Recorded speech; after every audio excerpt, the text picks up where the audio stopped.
So আমাকে type 3-এর math হচ্ছে অসমতাকে সমাধান করা, 2 মার্কের জন্য আসতে পারে। সমাধান করা মানে কার মান বের করা, সমাধান করা মানে এক্স এর মান বের করা।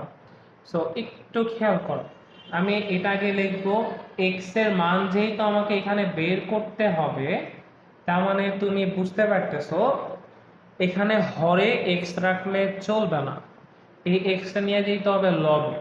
সো এটাকে বলা হয় ব্যস্তানুপাত করা। আমি যখন ব্যস্তানুপাত করব এই পাশেও ব্যস্তানুপাত করতে হয়, আর ব্যস্তানুপাত করলে অসমতার চিহ্ন পরিবর্তন হয়। অসমতার চিহ্ন 2 কারণে পরিবর্তন হয়, একটা হচ্ছে আমি যদি ব্যস্তানুপাত করি, আর আরেকটা হচ্ছে আমি যদি -1 দিয়ে গুণ করি, তাহলে আমার অসমতার চিহ্ন পরিবর্তন হবে।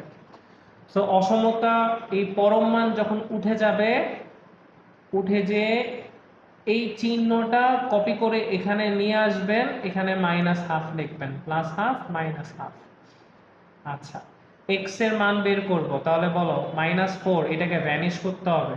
কেমনে ভ্যানিশ করবা? +4 নিয়ে আসো। আচ্ছা ওকে, তাহলে আমি এখানে পাবো 7/2, এখানে পাবো 3x, এখানে পাবো 9/2।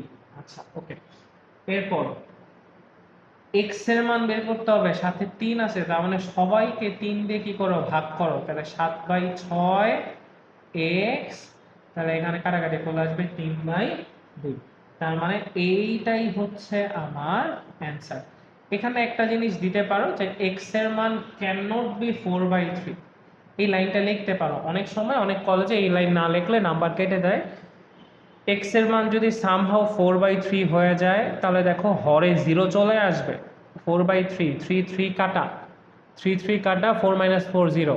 সো এক্স এর মান 4/3 হতে পারবে না। সো এটাকে যদি আমাকে সংখ্যা রেখায় দেখাইতে বলতো, আমরা সংখ্যা রেখায় কিভাবে দেখাইতাম? যে 7/6 লিখতাম, 3/2 লিখতাম, আমি জানি মাঝখানে 4/6 থাকবে কোথাও একটা, তাহলে এখানে গোল সাইন দিবে, মানে এই মানটা নেওয়া যাবে না। তুমি এই মানটাও নিতে পারবা, এই মানটাও নিতে পারবা, কিন্তু 4/6 নিতে পারবা না।